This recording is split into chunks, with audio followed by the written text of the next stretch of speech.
Semana em Foco com Jefferson Santos do portal Mesorregional. Bom dia, Jefferson. Bom dia, Jorge Tais. Bom dia a todos os ouvintes da Itaberá. Prazer estar reencontrá-los aqui nas ondas. Né? Já recuperado?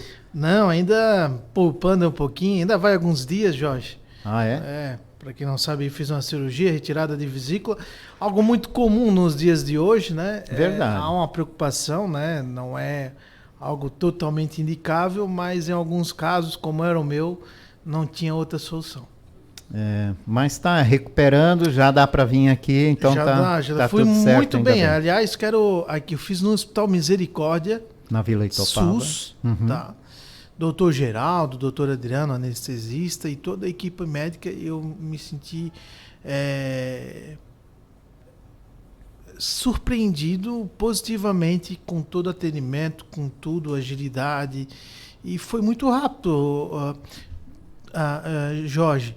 2 procedimentos que eu já fiz no Misericórdia pelo SUS, vasectomia e a retirada da vesícula. Todos os dois, assim, desde que diagnosticado e dado a necessidade da cirurgia, e é lógico, a vasectomia é uma opção, menos de um ano, tá?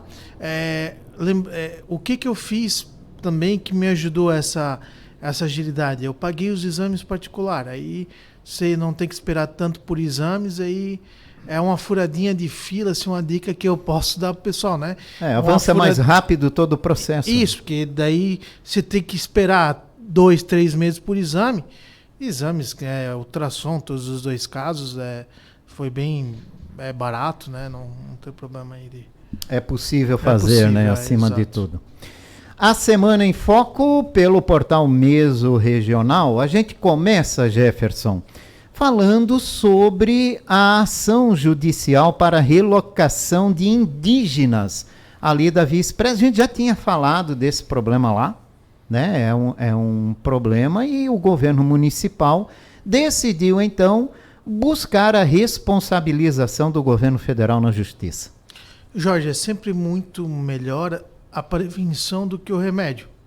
Há um dito popular que diz que é melhor prevenir do que remediar. Uhum. Essa ação é um remédio, né? E por que eu falo isso? Nessa semana, o prefeito Topázio divulgou nas suas redes sociais, ele é conhecido como o prefeito TikToker, né, em Santa Catarina. Mas ele fez um vídeo que em Florianópolis, por exemplo, a prefeitura tomou algumas medidas, assim como Chapecó, como Brusque está tomando agora, como Criciúma, outras cidades aqui de Santa Catarina, Balneário Camboriú, eles estão sendo rígidos um pouco mais do que Blumenau e muitas outras cidades nessas situações que envolvem moradores em situação de rua, indígenas, ciganos, né? E aqui não tem preconceito nenhum, mas eles agem na hora certa, que é antes de acontecer. Essa ação em Blumenau foi depois de acontecer. Tem uma caixa d'água enorme lá, a gente não sabe quem colocou, né, onde está essa ocupação. O que o prefeito Topázio fez em Florianópolis? Colocou sinalização, plaquinha, proibido barracas, acampamentos aqui. E quando isso acontece, a polícia militar, as guardas municipais agem imediatamente. Aqui você não vai nem se instalar. Não deixa se instalar. Porque depois se instalar, aí que está um fica difícil, né, de retirar. Né? Porque a FUNAI... Não, ok. A FUNAI está longe da gente, tem pouca vontade, a gente sabe disso. Então, municípios são, mas aqui é uma área do município, vocês que lutem para ficar aqui, então. Mas a ordem é não ficar. E pronto, isso vai inibir. Hoje a situação de moradores em situação de rua, que não é essa da Via Expressa, né, que é a população indígena, a maioria ali, mas o seguinte, é a nível global, a nível mundial. Mas por quê? Porque está muito manso o tratamento, sabe? E aí nós, cidadãos, temos uma parcela de culpa nisso. Porque a gente doa, porque a gente acha que isso faz bem doar, sabe? Vão ter campanha agora no Natal para atendimento. Isso estimula que eles não tenham uma vida digna. Porque vamos lá, raciocine aqui comigo. Você acha de verdade que você levando brinquedo, alimento, fazendo uma doação, permitindo que eles permaneçam naquela situação, é uma situação de dignidade? Não é. Não é. O que eles têm que ter é lar, dignidade, direito ao trabalho, ao estudo, tudo isso que nós todos lutamos para conquistar e que é nosso direito. Esse é o caminho. Eu não dou esmola para ninguém, Jorge, porque eu não quero que essa pessoa ganhe o pão de hoje. Eu quero que ela tenha dignidade de ganhar o pão de hoje, de amanhã, de depois, de ter um lar, constituir uma família. E aí eu não posso doar esmola.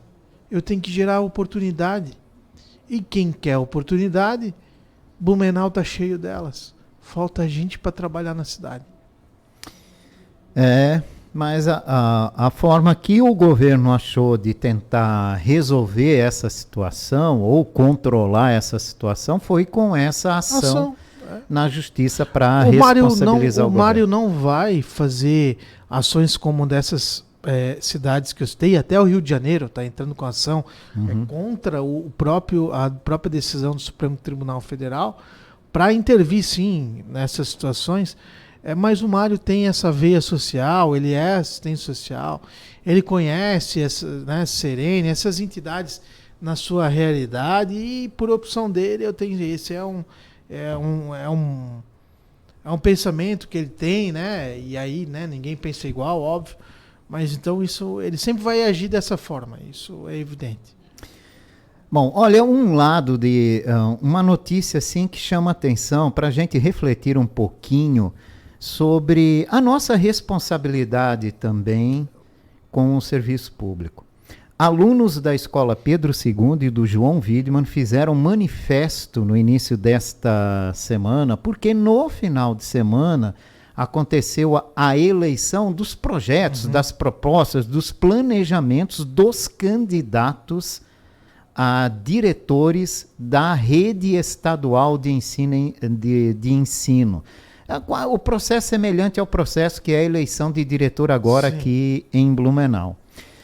A regra diz que para a aprovação do plano é necessária a participação de 50% do público que tem direito a voto de estudantes, 50% dos funcionários daquela escola e 50% dos pais de alunos.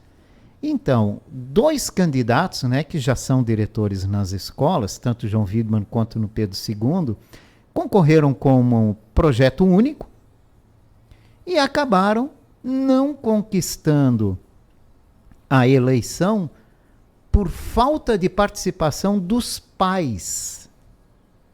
E aí é triste, né, Jorge?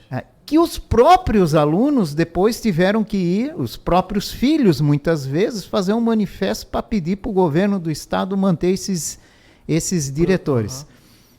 Poxa, gente, é a escola onde os filhos passam boa parte da semana, um bom tempo, que está educando os filhos. Aí vai chegar ano que nem vem, isso, para ir lá e dar um... Mas para reclamar, vai. Quando acontecer alguma coisa, faltar alguma coisa, daí o pai vai reclamar. A mãe vai reclamar, mas não foi votar, não foi lá ver como é que está a situação da escola. E por quê? Porque para alguns pais, escola é depósito de filhos. Essa é uma realidade. E aí tem gente que se ofende. Se ofende quem? Quem acha que é. Né? Leandro Carnal diz que a gente só se ofende com a verdade. Mas é uma responsabilidade do cidadão, sim. Você tem a obrigação de acompanhar o seu filho na escola.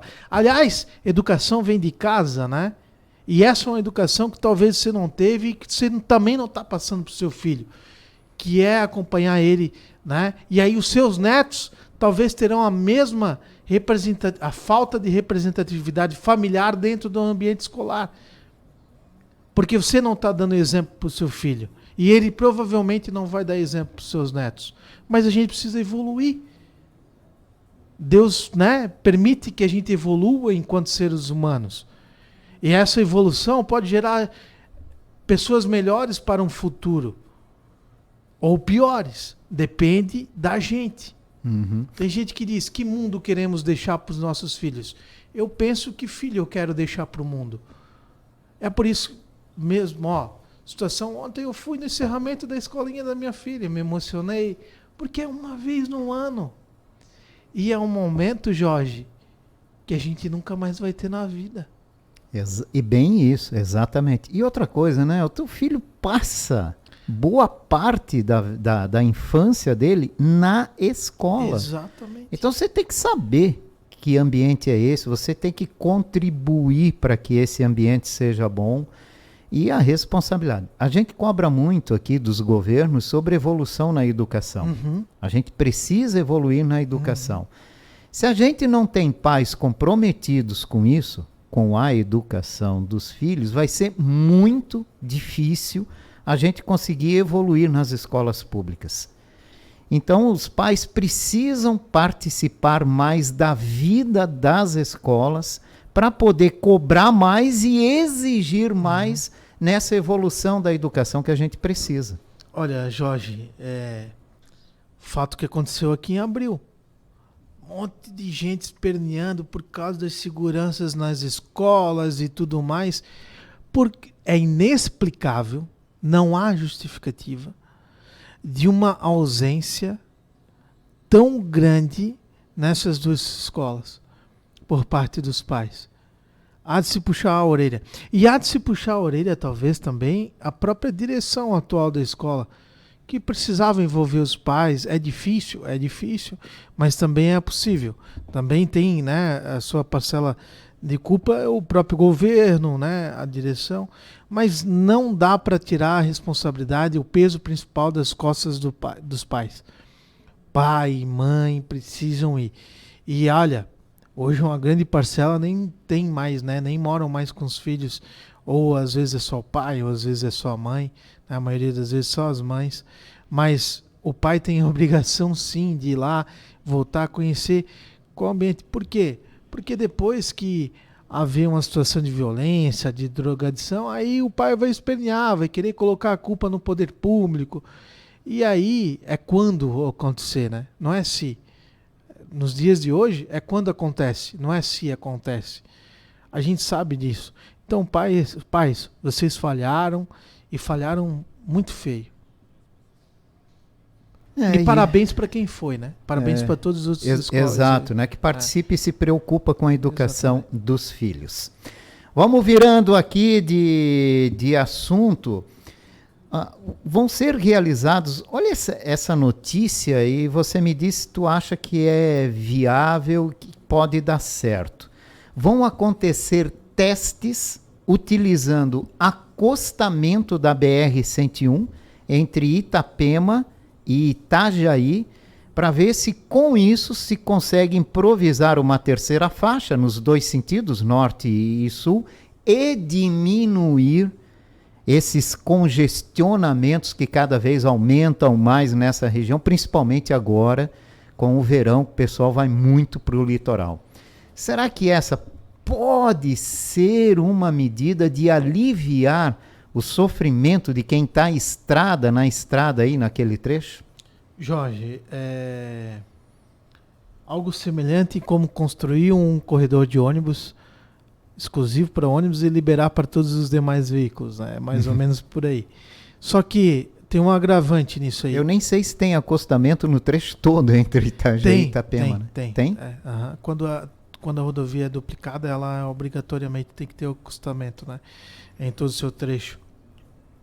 Talvez uma ponte ali ou outra, mas eu acho que todas têm, tá? Ali eu acho que não tem esse problema. O grande problema, Jorge, é que não será... Vai ajudar? Vai amenizar. Porém, tem um grande problema, e aí a gente, com qualquer pessoa que trabalhe nas agências de emergência, vão dizer que é errado. E aí eu estou falando de SAMU, Corpo de Bombeiros, polícia rodoviária, para transplante de órgãos. Isso vai prejudicar esses atendimentos de emergência, isso é indiscutível. Nesse perímetro ali, há duas aeronaves, mas as aeronaves não, durante o verão, né, o Arcanjo 03 é deslocado para lá, tem o Águia de Balneário Camboriú, da Polícia Militar, para atendimento de emergências, mas à noite, por exemplo, não tem aeronaves. E aí o deslocamento de viaturas vai ficar prejudicado, porque geralmente elas utilizam uma rota de fuga. Então, assim, vai amenizar? Olha, possivelmente sim. A grande tristeza é, mais uma vez, né, a prova da incompetência do poder público e também da concessionária ali, que tem o direito do pedágio, de ainda não termos uma marginal decente, ampla, que é mais do que necessária. A BR-101 precisa ser quadruplicada, né?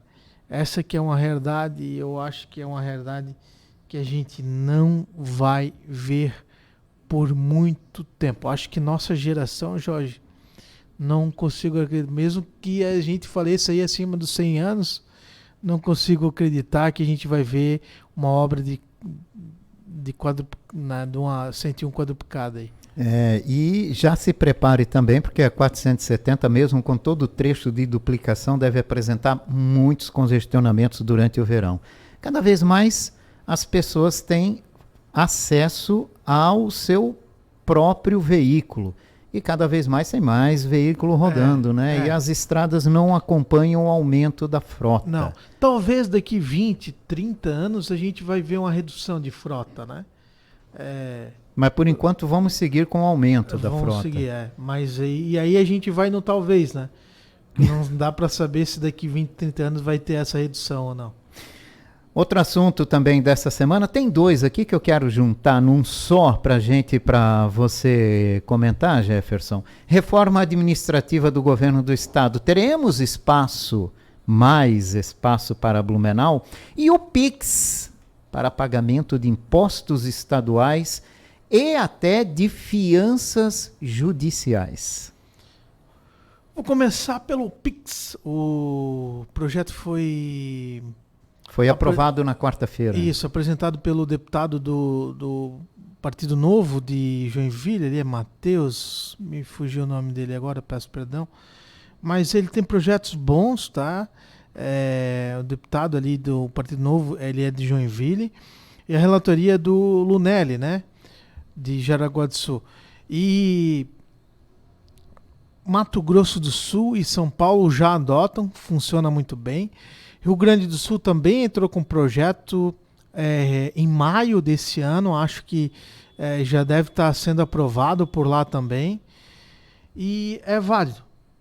Se o Pix existe, o Simples Nacional, não sei todos os outros impostos, já dá para pagar no Pix. Parcelamento de Simples, eu acho também, da própria Previdência Social. Por que não os impostos estaduais? Vai tudo para a mesma conta, tá tudo certo. Então, né, eu acho que vai funcionar muito bem. Realmente não tem por que não utilizar. A tecnologia está aí para isso. Não tem, né? Aliás, já deveria ser automático. Aprovou, já muda tudo para governo e para iniciativa privada, porque é seguro e está tudo certo, né? Com relação à reforma administrativa, eu acredito sim que Blumenau terá um espaço, a não ser que o governador dar-nos uma cotovelada. Ou uma cotovelada no Mário, que seja, mas querendo ou não querendo, Blumenau precisa de espaço. Hoje a gente tem a Patrícia Líderes lá, temos 4 deputados estaduais que podem fazer força para que Blumenau tenha uma representatividade. E eu arriscaria aqui, Jorge, que esse espaço principal viria na comunicação. A possibilidade do secretário de comunicação de Blumenau ter ou até ter um espaço importante na Secretaria de Comunicação do Estado, ou até assumir o lugar do atual do João De Biasi, do atual secretário de Comunicação. O João De Biasi está enfrentando alguns problemas e o governo do Estado está sentindo esses problemas. O que é esse problema? É um problema que que a Prefeitura de Blumenau também adotou, pelo menos nesse ano, de pagar publicidade muito mais cara e só para os grandes. Os grandes cobram mais do que os pequenos, isso é evidente. E o governo do estado teve aí um investimento de 83 milhões de reais nesse último trimestre, 83 milhões de reais, somente para 2 emissoras, as 2 maiores do estado. É muito dinheiro concentrado só em 2 veículos de comunicação. Teve uma assinatura de uma revista que o governo do estado assinou para alunos da rede pública, uma revista digital que teve menos de 50 acessos durante a vigência dessa assinatura, até o momento, menos de 50 acessos, salvo engano foram 46 acessos, e foram investidos 5 milhões de reais. E faz parte dessas 2 emissoras aí que eu falei. Então isso está gerando problema com relação ao João de Biase, e isso pode abrir um espaço para o André Sprezin. Ao que tudo indica, André Sprezin vai para o governo do estado. Vai sair aqui, né, ainda antes do final do ano, assumindo lá. E tem outras pessoas. A Carmen Zanotto é uma saída certa também, secretária de Saúde. A Secretaria de Saúde deve ter transferência aí da secretária, porém Carmen Zanotto, porque ela deve ser candidata à Prefeitura de Lages. Só que ela está preocupada, e o governo do estado também, com a temporada de verão em Santa Catarina, a situação de dengue, vírus, né, que tem sempre aí no verão, e ela quer dominar, né, quer acompanhar isso de perto, então pode ser que só lá em abril aconteça essa mudança, né? Então Carmen Zanotto, o Moisés, que é da Secretaria de Administração, também deve ser candidato em Joaçaba, a Prefeitura de Joaçaba, também deve ficar para abril, assim como o Ricardo Guide, que deve ser candidato a prefeito de Criciúma, também deve, que ele é da Secretaria do Meio Ambiente, deve ficar só para abril. No Vale do Itajaí e o Alto Vale, pode ter espaço na Secretaria de Agricultura, em que o Leandro Sargento, acho que né? Sargento, alguma coisa assim, abre espaço para o deputado federal Rafael Pezente, né? E Celeste, que o governo está avaliando aí mudanças também, mas pode ser que continue. A gente já deu aqui um furo na Itaberá, que é a saída do Armando, Coronel Armando da Defesa Civil, é uma das maiores certezas das mudanças, né, sobretudo situação de enchente. Armando não conseguiu conduzir bem, conversar com a imprensa, ele tem essa dificuldade aí e tal. E o Coronel Fabiano, que esteve à frente, falando com a imprensa, explicando tal, no Corpo de Bombeiros, né, é quem deve assumir, então, a Secretaria de Defesa Civil. E o filho, acreditem, filho do governador será o chefe da Casa Civil do Estado. Não sei, eu acho que não tem mais nepotismo a lei, eu não consigo entender. Eu vi, quem acompanha o deputado Ivanates, tem um post dele, defendendo o filho do governador no governo do estado. Governo do Beto Richa, no Paraná, por exemplo, ex-governador do Paraná, o irmão dele era secretário de obras, José Richa, né? O secretário irmão do governador. Em Roraima teve um fato lá que derrubou, acho que a governadora, tornou ela não pôde ir à reeleição, inclusive tinha indicado Pisolatti aqui, né, para o governo, ela não pôde ir à reeleição por um caso de nepotismo. Eu tenho certeza absoluta que eles acharam a brecha. Tanto caso Richa, lá no Paraná, deve ser a mesma brecha na lei aqui em Santa Catarina para o filho do governador. Pode ser legal, mas eu vejo como imoral, né, Jorge? Por mais que ele seja competente, né, para exercer o cargo, mas é o filho do governador. Realmente fica um pouco estranho. Exato. Nesse sentido. Vamos pular para a política. Há pouco eu estava aqui com Paulo Gouveia, que sempre faz uma análise das questões políticas, é importante. É importante, como eu falei anteriormente, né, que a nossa audiência esteja acompanhando tudo o que está acontecendo nos bastidores, para lá, na hora da escolha, né, ter noção do que, na visão de cada um, possa ser o melhor para a cidade. Porque quem vai gerir o município a partir de 2025 vai gerir os nossos problemas na frente da nossa casa. Então a gente precisa ter... Vai escolher o presidente Samar. A gente precisa ter um pouco mais de conhecimento sobre isso, é importante, pode fazer bem.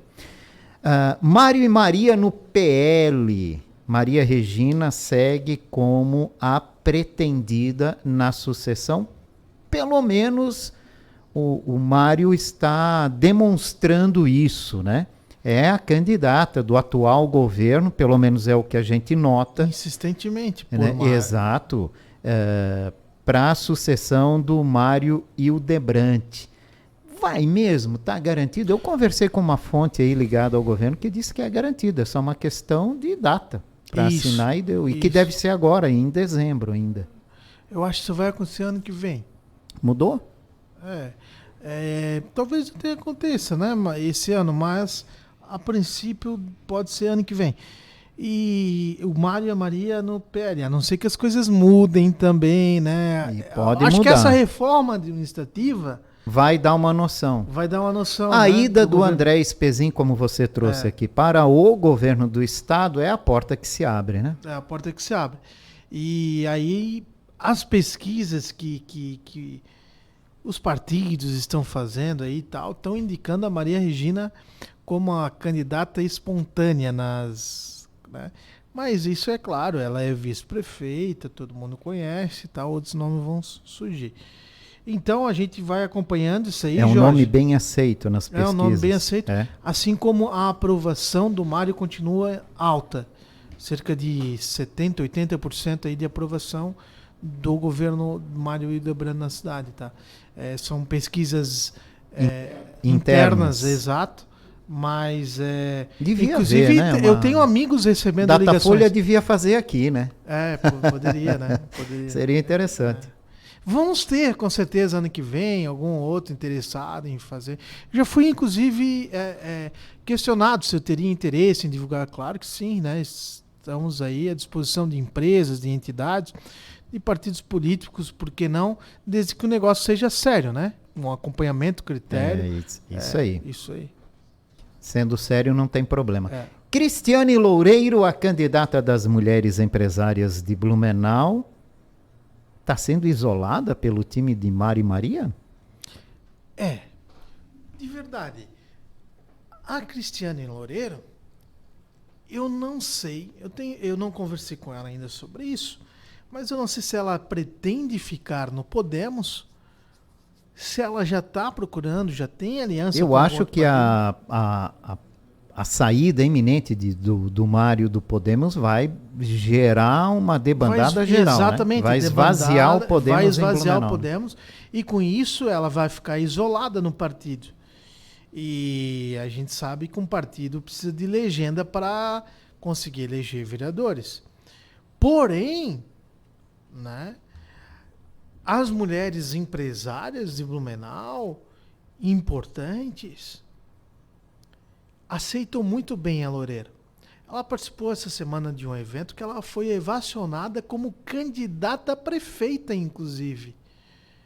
Um evento que envolveu entidades beneficentes, né, o pessoal ali dos amigos do Hospital Santo Antônio, a presidente da ACIB, e ela foi de verdade ovacionada pelas mulheres. Ela caminha muito bem, ela criou aquele Rotary para as mulheres ali, né, como embaixadora, alguma coisa assim.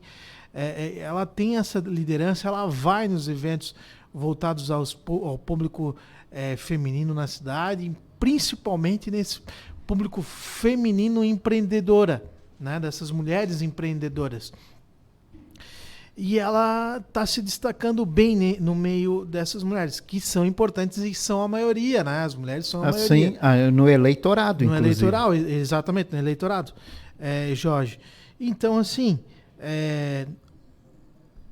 não sei, né? Essa crise com ela, do Podemos com ela, tem uma boa relação com o governo, aparentemente. Eu fiquei surpreso quando veio essa informação de que ela não vai junto com essa debandada que vai haver, né? Vão deixá-la isolada.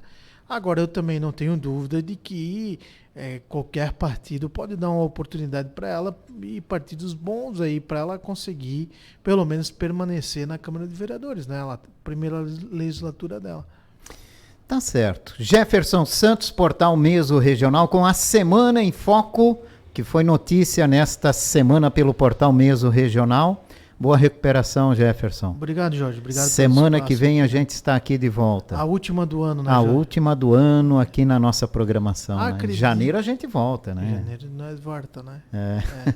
Acredito que já teremos o novo impresso do Meso Regional. O vigente deixei para ti. Não tem mais, todos quero aqui, se me permite, Jorge. É claro. Ela não está ouvindo, ela está acompanhando o meu avô no hospital, está indo fazer uma cirurgia. Mas um abraço especial para minha mãe hoje, porque ela distribuiu quase que sozinha 4.000 exemplares do jornal Meso Regional. Isso é motivo de muito orgulho para atender o filhote aqui que não podia trabalhar, né? Lógico que ela não fez sozinha, tal, mas ela coordenou esse trabalho e foi com o jornal debaixo do braço, entregando aí, inclusive aqui no centro, Garcia, Vila Nova, Escola Agrícola, Salto Velha, enfim, boas partes da cidade aí. Então, beijo, mãe. Obrigado. Um abraço, Jefferson. Até semana que vem. Um ótimo final de semana, boa semana e melhoras. Obrigado, Jorge. Um abraço para quem é de abraço, um beijo para quem é de beijo. Um ótimo fim de semana a todos. Aproveitem, hein? Jefferson Santos, do Portal Meso Regional, com a Semana em Foco.